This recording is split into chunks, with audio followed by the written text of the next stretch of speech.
हिंदी में यूपीएससी की तैयारी से संबंधित प्रोग्राम्स को देखने के लिए सब्सक्राइब करें स्टडी IQ-IAS हिंदी। नमस्कार साथियों, मैं कुणाल आप सभी का study IQ-IAS Hindi YouTube channel पे स्वागत करता हूं। हमारी आज की क्लास में हम लोग बात करने वाले हैं डोनाल्ड ट्रंप की ग्रीनलैंड पर कब्जा करने की योजना के बारे में। और ये सोचने वाली बात है कि ग्रीनलैंड पर कब्जा करने के लिए ट्रंप किस हद तक जा सकते हैं। इसके पीछे का रीजन है हमारे पास में हमारी न्यूज, जिसका कहना है Greenland will be more secure under US. ऐसा कहा जा रहा है US vice president JD Vance के द्वारा।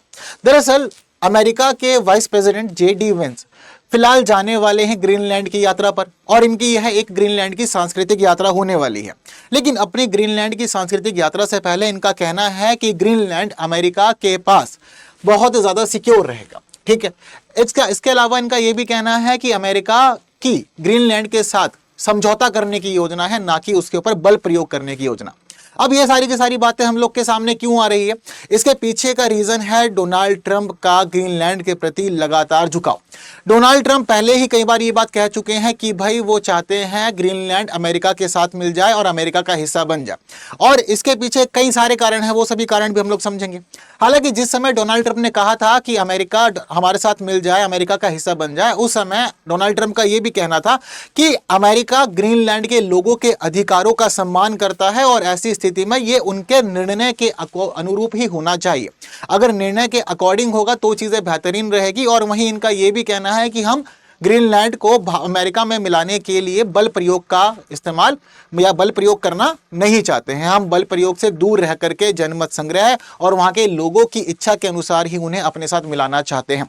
लेकिन जहां डोनाल्ड ट्रंप ने यह रुझान दिया है और यह स्टेटमेंट दिया है कि ग्रीनलैंड की जनता के अकॉर्डिंग सब चीजें होनी चाहिए और उनकी मंशा के हिसाब से, उनकी इच्छा के हिसाब से ही उनको अमेरिका में मिलाया जाएगा, वहीं इसके साथ डोनाल्ड ट्रंप ने यह भी कहा है कि वो ग्रीनलैंड को अमेरिका में मिलाने के लिए किसी भी हद तक जा सकते हैं। अब यहां पर इन दोनों ही बातों में कॉन्ट्रडिक्शन भी देखने को मिल रहा है। जहां एक तरफ आप कह रहे हैं कि हम लोगों के अधिकारों का सम्मान करते हैं, उनके निर्णय का सम्मान करते हैं, वहीं दूसरी चीज हमें देखने को यह भी मिल रही है कि आपका सीधा यह कह देना कि किसी भी हद तक जा सकते हैं, यह मामला अपने आप में थोड़ा सा आपस में संतुलित नहीं हो पा रहा है, कॉन्ट्रडिक्शन पूरी तरह से। और वहीं JD वेंस का साफ ये कहना है फिलहाल कि देखो, हम बल प्रयोग करने की आवश्यकता को महसूस नहीं करते हैं, हम चाहते हैं कि समझौते से सभी चीजें पूरी हो जाएं। हालांकि इन सभी बातों को लेकर के ग्रीनलैंड ने हमेशा ही नेगेटिव अपना एक रुझान दिया है और साफ तौर पर कहा है कि उसकी सिर्फ और सिर्फ योजना है, लेकिन हम इसकी पूरी आलोचना करते हैं। अब इन सभी चीजों को देखकर हमें कई सारी बातें समझ में आती है कि ऐसा क्या है ग्रीनलैंड के पास जो इसे बार बार एक अट्रैक्शन का पॉइंट बना दे रहा है यूएस के लिए। और डोनाल्ड ट्रंप चाहते हैं कि नहीं जी, ग्रीनलैंड अमेरिका का हिस्सा ही बने। ठीक है, और यह पहला प्रयास नहीं है जब कहा जा रहा है कि ग्रीनलैंड को अमेरिका का हिस्सा होना चाहिए। लगभग एक शताब्दी से प्रयास जारी हैं और कहा जा रहा है बार बार कि ग्रीनलैंड को अमेरिका में मिला लिया जाए, बट अभी तक यह काम सफल नहीं हो पाया। तो आइए इस पूरे के पूरे मामले को अच्छे से जानकर समझते हैं हम लोग आगे चलते हुए। ठीक है, पहले की कहानी सिर्फ और सिर्फ डोनाल्ड ट्रंप की थी, अब JD वेंस भी लगातार उन्हीं से सुर मिला रहे हैं, ये हमें यहाँ पर पता चल गया है। अब इन सभी चीजों में सबसे पहले जरूरी है कि हम लोग ग्रीनलैंड की स्थिति समझें। अब देखिए, ग्रीनलैंड दरअसल एक वैसे तो बहुत ही बड़ा भूखंड है, लेकिन यह एक द्वीप कहा जाता है। क्या कहा जाता है? द्वीप। तो सबसे बड़ा द्वीप के रूप में इसको हम लोग जानते हैं। और ये जो द्वीप है, ये द्वीप दो अलग अलग महासागरों के बीच में स्थित है। एक तरफ है आर्कटिक और वहीं दूसरी तरफ है अटलांटिक महासागर। तो इन दोनों महासागरों के बीच में स्थित है इसका पूरा का पूरा ये भूखंड। अब वैसे तो ये भूखंड है सिर्फ और सिर्फ, और सबसे बड़ा द्वीप हम लोग इसको कहते हैं। और ये सबसे बड़ा द्वीप जो है वो नॉन कॉन्टिनेंटल है, या इसको याद रखिएगा, यानी कि गैर महाद्वीपीय द्वीप के रूप में इसको जानते हैं। अब दरअसल इसकी स्थिति थोड़ी सी ना आपस में पेचीदा बनी हुई है। पेचीदा दरअसल क्यों बनी हुई है? अब ये द्वीप दरअसल है तो अमेरिका के पास में, यानी कि हम लोग देखते हैं कि जो अमेरिकी महाद्वीप है, अमेरिकी महाद्वीप और वो भी उत्तरी अमेरिकी महाद्वीप के जस्ट पास में है ये। अब इस महाद्वीप पे अपने खुद की स्वायत्त सरकार है, लेकिन इसके मामलों, यानी कि जो उसके विदेशी मामले हैं और उसके जो रक्षा के मामले हैं, उसका नियंत्रण ये खुद नहीं करता। दरअसल ये हिस्सा है डेनमार्क का। किसका हिस्सा है ये? डेनमार्क का, यानी कि मूल रूप से इसके जो अधिकार प्राप्त हैं वो डेनमार्क को प्राप्त है। वैसे हम लोग इसकी स्थिति समझते हैं तो पता चलता है कि एक समय पर ग्रीनलैंड केवल और केवल एक उपनिवेश के रूप में ही जाना जाता था, सिर्फ यह एक उपनिवेश हुआ करता था। लेकिन क्या हुआ कि इसकी स्थिति को बदला गया और इसकी स्थिति बदल जाती है 1953 में आकर के, और 1953 में डेनमार्क इसको अपने साम्राज्य के रूप में शामिल कर लेता है और 1953 में डेनमार्क का हिस्सा बन जाता है। उस समय डेनमार्क की स्थिति को समझते हैं तो पता चलता है कि डेनमार्क के अंदर नॉर्डिक साम्राज्य हुआ करता था, तो 1953 में नॉर्डिक साम्राज्य का ही हिस्सा बनाया जाता है यहां पर ग्रीनलैंड को। हालांकि नॉर्डिक साम्राज्य का हिस्सा बनाए जाने से 2 साल पहले यानी कि 1951 में डेनमार्क एक समझौता करता है अमेरिका के साथ में, और अमेरिका के साथ में ये जो समझौता होता है ये समझौता एक प्रकार का रक्षा समझौता होता है, जिस समझौते के तहत अमेरिका के लिए बोल दिया जाता है कि देखिए जी, ये है तो मेरा हिस्सा, यानी कि ग्रीनलैंड मेरा हिस्सा है, इस भूमि के सभी अधिकार मेरे पास है, इसका संचालन मैं जैसे चाहूं वैसे कर सकता हूं, लेकिन इस समझौते के माध्यम से मैं आपको रक्षा के अधिकार देता हूं, यानी कि आप कभी भी ग्रीनलैंड पर आ जा सकते हैं। इसके अलावा आप चाहें तो यहां पर अपने सैन्य बेस स्थापित कर सकते हैं, ये आपको मैं अधिकार यहां पर दे देता हूं। अब जिस समय यह समझौता हुआ था तो इस समझौते के बाद में पूरी दुनिया का ध्यान इस क्षेत्र में आया। अब सबने अपनी अलग अलग प्रतिक्रियाएं दी, और आज भी कुछ लोग ये सोचते हैं कि डेनमार्क ने क्यों दिए थे रक्षा अधिकार अमेरिका को। अब आप लोगों के मन में भी आया होगा कि जब डेनमार्क ने ये पूरा का पूरा हिस्सा अपने पास में ले लिया, उसके पास के अधिकार थे, तो क्या जरूरत थी अमेरिका को ये कहने की कि भाई आपको हम रक्षा अधिकार दे रहे हैं, आप सैन्य बेस वगैरह बना लीजिए। और शायद यही सैन्य बेस की स्थापना का अधिकार देना आज डोनाल्ड ट्रंप को और ज्यादा अट्रैक्ट कर रहा है कि पूरे का पूरा भूखंड ही मेरे हिस्से में आ जाए। तो सभी जो विशेषज्ञ हैं वो ये बताते हैं कि दरअसल जो ग्रीनलैंड द्वीप है उस समय की स्थिति चल रही थी कॉलोनियल, यानी कि उपनिवेशवादी स्थिति चल रही थी। कोई ना कोई कहीं ना कहीं किसी ना किसी द्वीप को कब्जा रहा था, एक दूसरे के बीच में द्वीपों को लेकर के लड़ाई हो रही थी। तो डेनमार्क इस द्वीप पर अपने अधिकारों को बनाए रखने के लिए पूरी तरह से सक्षम नहीं था, उसके पास इतनी पावर नहीं थी, इतना बल नहीं था कि वो अकेले ही इसकी रक्षा कर सके, सुरक्षा कर सके। तो इसी वजह से जरूरी था कि डेनमार्क को अमेरिका का सहयोग मिले, और यहां पर हम देखते हैं कि नाटो की मदद से ये सभी चीजों को संतुलित करते हुए इस द्वीप का नियंत्रण अपने पास रखना चाहता था और चीजों को आगे बढ़ाना चाहता था। ये सबसे मेन रीजन है। वहीं डोनाल्ड ट्रंप के लिए आज जिस प्रकार से ग्रीनलैंड महत्वपूर्ण बना हुआ है, ठीक उसी प्रकार से अमेरिका के लिए शुरुआत से ही ग्रीनलैंड का कुछ खास महत्व रहा है। तो उस समय अमेरिका ने भी रुझान दिखाया और समझौतों को स्वीकार किया।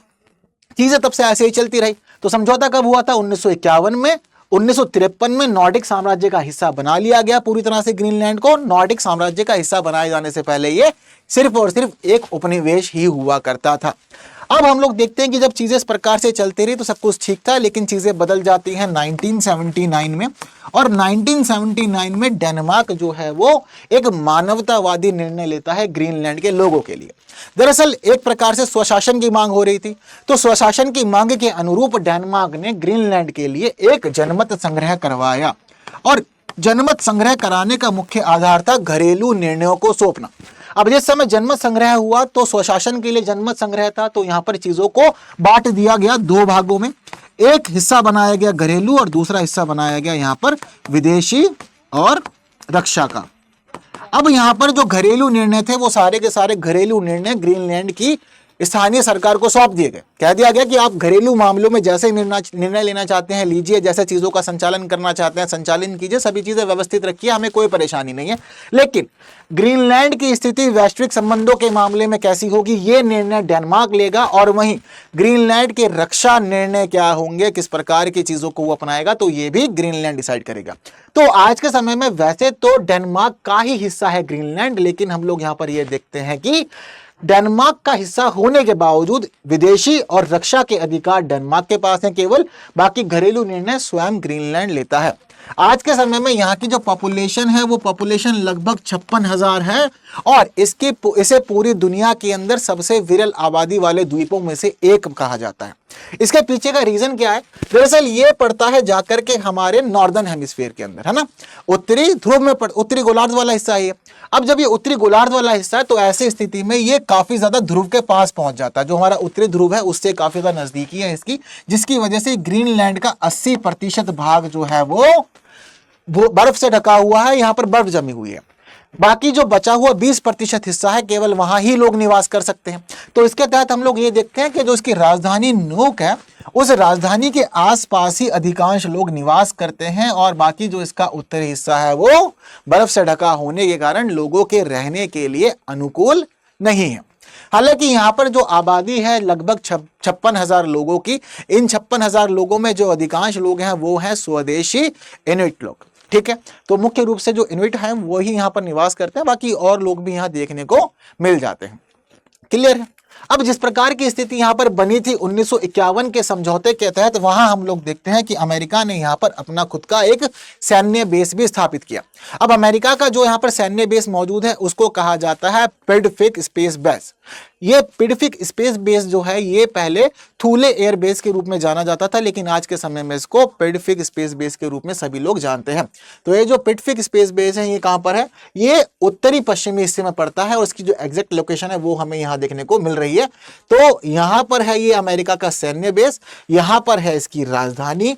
और अब इस प्रकार से यहाँ पर मुख्य मामला डेनमार्क का है, लेकिन अमेरिका सैन्य उद्देश्यों के लिए इसका इस्तेमाल 1951 से स्वतंत्र रूप से अधिकारों के अनुरूप करता हुआ आ रहा है। चीजें क्लियर है। अब डेनमार्क में ऐसा क्या है कि जो बार बार अमेरिकी राष्ट्रपति डोनाल्ड ट्रंप को अट्रैक्ट कर रहा है, ऐसी क्या स्थिति बनी हुई है इसके पास में? तो देखिए कई कारण हैं जो बार बार अट्रैक्ट करते हैं अमेरिका के राष्ट्रपतियों को, अमेरिका की सरकार को, और चाहत बढ़ाते हैं कि ग्रीनलैंड को हिस्सा बना दिया जाए डेनमार्क का।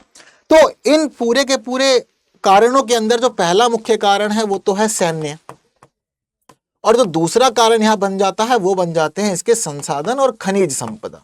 ठीक है, संसाधन और खनिज संपदा।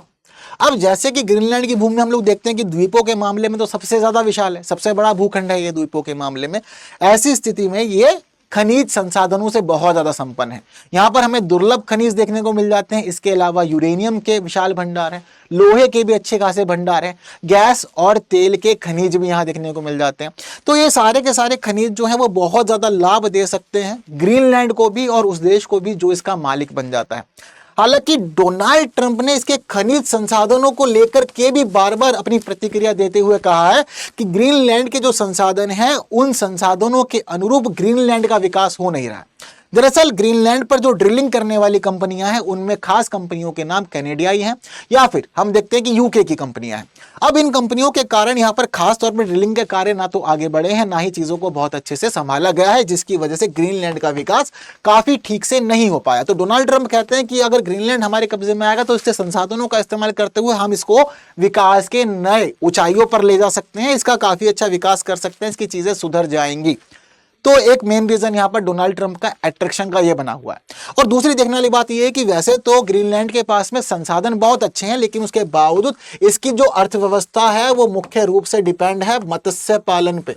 ये सिर्फ और सिर्फ मत्स्य पालन और मछलियों से जुड़ी हुई चीजें करके अपने जीडीपी का अधिकांश हिस्सा मैनेज कर लेते हैं। तो इससे भी हमें पता चल जा रहा है कि हाँ, वास्तविकता में इसके जो खनिज संसाधन है उन पे बहुत ज्यादा ध्यान नहीं दिया गया है ग्रीनलैंड के मालिकों के द्वारा। इसके अलावा दूसरी जो यहां पर महत्वपूर्ण स्थिति बनी हुई है वो बनी हुई है सैन्य अड्डे की। दरअसल अभी तक क्या है कि 1951 के समझौते के अकॉर्डिंग ही यहां पर सैन्य बेस को स्थापित किया गया है और सैन्य बेस का संचालन कर रहा है यहां पर अमेरिका, जो अमेरिका का पेडफिक स्पेस बेस है।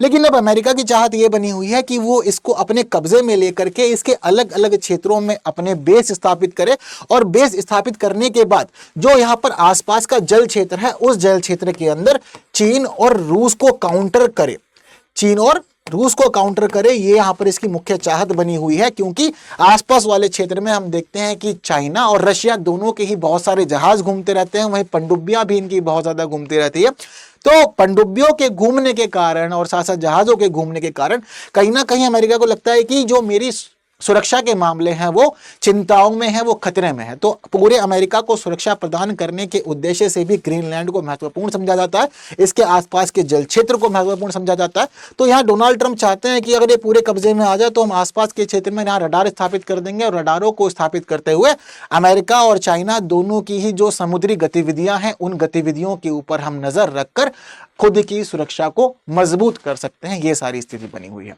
तो रक्षा उद्देश्य है और साथ साथ खनिज और संसाधन के उद्देश्य है। हालांकि एक्सपर्ट्स का यह भी बताया जाना है कि ग्लोबल वार्मिंग की वजह से अब ग्रीनलैंड की जो बर्फ है वो बर्फ धीरे धीरे पिघल रही है, तो जिसकी वजह से ये माना जा रहा है कि ग्रीनलैंड की बर्फ का पिघलना इसके संसाधनों के लिए भी नए अवसर खोल सकता है और आप अच्छे से संसाधनों का इस्तेमाल करने के लिए आगे बढ़ सकते हैं। तो समझ लीजिए कि संभावनाएं कितनी ज्यादा बढ़ती जा रही हैं, चीजें कितनी ज्यादा सुधरती जा रही हैं, जो मैनेज हो रहा है। हालांकि द्वितीय विश्व युद्ध के दौरान हम लोग देखते हैं कि जिस समय नाजी जर्मनी ने जिस समय हमला किया था ग्रीनलैंड के ऊपर, उस हमले के जवाब में यह देखा गया कि अमेरिका ने अपनी सुरक्षा को ध्यान में रखते हुए ग्रीनलैंड पर हमला किया, इस पर कब्जा किया और उस समय ही इसने यहाँ पर अपना सैन्य बेस स्थापित कर दिया था। तो सैन्य बेस यहाँ पर इस प्रकार से स्थापित हुआ था। बाद में हम देखते हैं कि सैन्य बेस के साथ साथ रेडियो स्टेशन भी स्थापित किए गए और फिर इन चीजों को म्यूचुअली डेनमार्क और अमेरिका ने फिर समझौते के तहत आगे बढ़ाया। तो चीजें इस प्रकार से यहाँ पर चली इन दोनों की। ठीक, क्लियर है बात सारी। तो अभी हम लोग देखते हैं कि जो वर्तमान में सरकार है, ठीक है, उस सरकार ने जनवरी में, यानी कि जो ग्रीनलैंड की सरकार है उसने जनवरी में कहा भी था ये कि अगर मतलब जो अमेरिका है उसकी हमारे खनिज संसाधनों में बहुत ज्यादा रुचि है, चीजें काफी अच्छे चल रही हैं। तो डेनमार्क का ये खुद कहना था और ग्रीनलैंड को लेकर के कि हम चर्चा के लिए तैयार है कि यूएस का इस ग्रीनलैंड को लेकर के क्या क्या सोचना है, क्या क्या समझना है, क्योंकि हमें कहीं ना कहीं ऐसा महसूस भी होता है कि अमेरिका के वैध हित इस क्षेत्र में मौजूद हैं। तो ग्रीनलैंड के अंदर भी चीजें चलती रहती हैं। कुछ लोग ऐसे हैं जो पॉजिटिवली सोचते हैं कि हाँ हमें अमेरिका का हिस्सा बन जाना चाहिए, और कुछ लोग सोचते हैं कि हमें अमेरिका का हिस्सा नहीं बनना चाहिए। डोनाल्ड ट्रंप का तो साफ कह देना है कि भाई देखो हमारे राष्ट्रीय और अंतर्राष्ट्रीय सुरक्षा के हित दोनों ही यहाँ पर जुड़े हुए हैं। और ये कहानी सिर्फ और सिर्फ आज से ही शुरू नहीं हुई है। जैसा कि आपको मैंने जो कारण बताया, ये कारण सिर्फ आज के कारण नहीं है, ये कारण शुरुआत से बने हुए हैं, जिसकी वजह से पता चलता है कि लगभग 1 शताब्दी हो चुकी है और अमेरिका की सरकार 1 शताब्दी समझ लीजिए ज्यादा हो चुका है, लगभग 1.5 शताब्दी से ऊपर का समय चल रहा है। और अमेरिका के अंदर जब अलग अलग राष्ट्रपति आते हैं तो वो रुझान दिखाते हैं। दरअसल स्थिति हम लोग को पता चलती है कि 1867 में बदलती है। 1867 में स्थिति क्यों बदल जाती है? क्योंकि 1867 में दरअसल अलास्का मिल जाता है अमेरिका को। अलास्का पहले तो हुआ करता था रूस के नियंत्रण में, लेकिन क्या होता है कि यहाँ पर एक डील की जाती है जिसके बाद रशिया से अलास्का को खरीद लेता है अमेरिका। उससे बोलता है कि भाई मेरे राष्ट्रीय अंतर्राष्ट्रीय हित है, मेरे लिए जरूरी है, मेरे पास का हिस्सा है तो मुझे मिलना चाहिए। तो अलास्का जब नियंत्रण में आ जाता है तो अलास्का पर नियंत्रण होने के बाद में ग्रीनलैंड पर नजर जमाते हैं अमेरिका के राष्ट्रपति, और सिर्फ नजर ही नहीं जमाते बल्कि प्रस्ताव भी देते हैं। तो जिस प्रकार के प्रयास डोनाल्ड ट्रंप कर रहे हैं, ऐसे प्रयास पहले भी हो चुके हैं, हमें देखने को मिल रहा है। दरअसल 1946 में सबसे खास चीज हमें देखने को यह मिलती है कि 1946 में अमेरिका की सरकार ग्रीनलैंड के लिए $100 मिलियन का प्रस्ताव भेजती है। कितने का? $100 मिलियन का प्रस्ताव भेजती है और कहती है कि हमें ग्रीनलैंड सौंप दो, हम आपको $100 मिलियन देंगे। लेकिन उस समय ग्रीनलैंड को लेकर के डेनमार्क का यह कहना था कि भाई देखो ये बिकाऊ नहीं है, it is not for sale. और सेम स्थिति फेस करनी पड़ती है डोनाल्ड ट्रंप को अपने पिछले कार्यकाल में, क्योंकि जिस समय डोनाल्ड ट्रंप अमेरिका के 45वें राष्ट्रपति थे, उस समय 2019 में डोनाल्ड ट्रंप ने ग्रीनलैंड को खरीदने का प्रस्ताव भेजा था डेनमार्क के पास, लेकिन डेनमार्क की सरकार ने उस समय रिएक्ट करते हुए कहा था it is not for sale. तो सिर्फ और सिर्फ डोनाल्ड ट्रंप अकेले ही परेशान नहीं है, पहले की भी कई बार राष्ट्रपति रह चुके हैं जो परेशान थे ग्रीनलैंड के लिए। उन्होंने कई बार कोशिश की चीजों को ठीक करने के लिए, लेकिन सभी चीजें ठीक उनके माध्यम से नहीं हो पाई है। अब ये सारी चीजें चल रही है 2 अलग अलग देशों के बीच में। एक देश है डेनमार्क। डेनमार्क की स्थिति कुछ इस प्रकार की है कि डेनमार्क के कंट्रोल में तो है ग्रीनलैंड, लेकिन डेनमार्क खुद बहुत ज्यादा दूर है ग्रीनलैंड से। ये समझ लीजिए कि डेनमार्क 3000 किलोमीटर दूर है। ठीक है, ये जो लोकेशन हम लोग देख रहे हैं ना ग्रीनलैंड डेनमार्क की, तो समझ लीजिए कि ग्रीनलैंड और डेनमार्क के बीच की जो दूरी है ये 3000 किलोमीटर है। तो इतने दूर से ये ऑपरेट करता है इसको। अब इसके साथ साथ हमें यहाँ पर यह भी पता चलता है कि अमेरिका की स्थिति भी इस पर गंभीर है। हालांकि अमेरिका और डेनमार्क के बीच की जो दूरी है वो भी 2000 किलोमीटर से ज्यादा है, और जो सबसे पास पड़ रहा है वो भी अलास्का ही पड़ रहा है यहाँ पर। अब इन सभी चीजों के मामले में बार बार बीच में पिस रहा है ग्रीनलैंड। क्यों? तो जरूरी है यहाँ पर हमें यह भी पता हो कि ग्रीनलैंड की स्थिति कैसी बनी हुई है। ठीक है, तो दरअसल ग्रीनलैंड के लोगों का इस पूरे के पूरे मामले में ना अलग अलग सोचना है। कुछ लोग ये सोचते हैं कि मिल जाना चाहिए, सुरक्षा अच्छी हो जाएगी और हम लोग का विकास भी हो पाएगा। कुछ लोग ये सोचते हैं कि सुरक्षा का मामला चिंताओं में पड़ जाएगा और हम लोग जिस प्रकार से औपनिवेश की बेड़ियों से मुक्त होना चाहते हैं, हम लोग फिर दोबारा औपनिवेशिक बेड़ियों के अंदर ही आ जाएंगे। ये नई स्थिति रहेगी हमारे लिए एक। ठीक है, अब बीबीसी की एक रिपोर्ट, मतलब बीबीसी की एक न्यूज थी जिसमें यह बताया गया कि साल की शुरुआत में कराए गए थे सर्वे, और सर्वे में ये पता चलता है कि 80% लोगों का तो ये मानना है कि हमें डेनमार्क के कंट्रोल में भी नहीं रहना चाहिए, हमें स्वतंत्र रहना चाहिए। 80% लोग ऐसे हैं कि हमें स्वतंत्र स्थिति में जीवन जीना चाहिए। लेकिन वहीं ग्रीनलैंड के 85% लोग ऐसे हैं जो कहते हैं कि हमें यूएस के अंदर तो शामिल होना ही नहीं है। सिर्फ 6% लोग ऐसे हैं जो चाहते हैं कि ठीक है, अमेरिका की स्थिति हम लोग के अनुरूप रहेगी। अब ग्रीनलैंड के अंदर जो वर्तमान सरकार है, वो सरकार तो ये कहती है कि भाई ठीक है, हम पूरी स्थिति का विरोध करते हैं, हम लोग ग्रीनलैंड की जनता के साथ में हैं और हम किसी भी प्रकार से अमेरिका के अंदर या अमेरिका के हिस्से के रूप में ग्रीनलैंड को शामिल करना नहीं चाहते हैं। लेकिन जो विपक्षी दल है वो कहते हैं कि नहीं, जो ग्रीनलैंड के हित हैं, जो ग्रीनलैंड का विकास होना है, ग्रीनलैंड की चीजें सुधरेंगी, ग्रीनलैंड को अमेरिका ही एक अच्छा जीवन दे सकता है, कोई और नहीं दे सकता है। तो विवाद तो वहां पर भी चलते हैं, बातचीत वहां पर होती है, लेकिन जनता का जो मामला है वो कहीं ना कहीं चलता है अगेंस्ट में। वो कह रही है कि नहीं, स्वतंत्र स्थिति मिल जाए तो बेहतर रहेगी। और आज के समय में स्वतंत्रता कौन नहीं चाहता, सभी स्वतंत्रता चाहते हैं। और जहां पर पूरी दुनिया के अलग अलग भूखंड हम देखते हैं कि पिछली शताब्दी के अंदर ही स्वतंत्र होते चले गए, वहीं ग्रीनलैंड आज भी अपनी कॉलोनियल कंडीशन को ही कंटिन्यू कर रहा है, बस रूप बदल दिया गया है। पहले उपनिवेश के रूप में जाना जाता था, अब इसको डेनमार्क के ही हिस्से के रूप में जान करके हम लोग पढ़ते जानते हुए आगे बढ़ रहे हैं। क्लियर है? तो ये है पूरी की पूरी दुनिया की आज की स्थिति। यहां पर है ग्रीनलैंड, यहां पर है डेनमार्क और यहां पर है अमेरिका। दोनों ही लगे हुए हैं फिलहाल ग्रीनलैंड के साथ में। हालांकि डेनमार्क को तो अधिकार प्राप्त है, लेकिन जो अमेरिका है वो चाहता है कि उसके नियंत्रण में आ जाए। तो मैंने आप लोग को बता दिया सैन्य उद्देश्य वगैरह सभी चीजें हैं। इसके अलावा अगर मान लीजिए कि कभी रशिया हमला करता है मिसाइल से अमेरिका के ऊपर, तो ये समझ लीजिए कि जो सबसे शॉर्ट रास्ता पड़ेगा ना, वो सबसे शॉर्ट रास्ता ग्रीनलैंड से होता हुआ ही जाएगा। तो इस वजह से भी चाहत है यहाँ पर अमेरिका के राष्ट्रपति डोनाल्ड ट्रंप की इस पर कब्जा करने के लिए। क्लियर है कहानी सारी की सारी? तो इसी के साथ हम लोग का जो आज का सेशन है, वो सेशन की जितनी इन्फॉर्मेशन थी, जो चीजें हमें जाननी समझनी थी, वो सारी यहाँ पर आके पूरी हो जाती है। हालांकि वर्तमान में हम देख रहे हैं कि डोनाल्ड ट्रंप अमेरिका के 47वें राष्ट्रपति के रूप में पद संभाल रहे हैं। 45वें राष्ट्रपति के रूप में भी इन्होंने मंशा जाहिर की थी कि ग्रीनलैंड को अमेरिका में मिलाएंगे। 47वें राष्ट्रपति के रूप में भी सेम चीजों को लेकर चल रहे हैं। अब इनके इस कार्यकाल में ये चीजें इनको प्राप्त होंगी या नहीं, और अपने मंसूबों को पूरा करने के बाद ये पद छोड़ेंगे या अधूरे सपनों को लेकर ही इन्हें इस पद से रुखसत होना पड़ेगा, ये सभी चीजें हमें बाद में पता लगेगी। लेकिन फिलहाल सेशन काफी ज्यादा इंफॉर्मेटिव रहा। हम लोगों ने क्या क्या सीखा? हम लोगों ने सीखा कि सबसे पहले क्या चल रहा है न्यूज में और किस प्रकार के रुझान आ रहे हैं अमेरिका के ग्रीनलैंड को लेकर के। इसके बाद हम लोगों ने ये भी समझा कि क्यों चाहता है अमेरिका ग्रीनलैंड को, इसके पीछे के जो रीजन है इसके, चाहे सैन्य बेस वाले हों, चाहे फिर इसके साथ में हम देखते हैं कि संसाधनों वाले हों और मिसाइलों के हमले वाले सुरक्षात्मक मामले, वो सब भी हम लोगों ने अच्छे से समझा। ग्रीनलैंड की ऐतिहासिक स्थिति भी हम लोगों ने बहुत अच्छे से समझी और कैसे कैसे इतिहास में प्रयास किए गए हैं अमेरिका के राष्ट्रपतियों के द्वारा ग्रीनलैंड को कब्जा करने के लिए, वो सारी चीजें भी समझी। और साथ साथ ये भी समझा हम लोगों ने ग्रीनलैंड के लोगों का खुद का अपना मत क्या है ना, वो सभी चीजें बनो। तो काफी अच्छी चीजें समझ लिया हम लोगों ने। अब जब इतना कुछ समझ लिया हम लोगों ने, तो मुझे लगता है कि आप लोगों को इस प्रश्न का उत्तर देने में परेशानी होनी नहीं चाहिए। ये जो सारी बातें मैंने आपको बताई ना कि क्या क्या हम लोगों ने समझा, उसके पीछे का रीजन ये था कि आपको एक प्रश्न दिखाना था। अब इस प्रश्न का उत्तर वही दे सकता है जिसने सारी बातों को बहुत अच्छे से सुना जाना समझा। ग्रीनलैंड के संदर्भ में निम्नलिखित कथनों पर विचार कीजिए।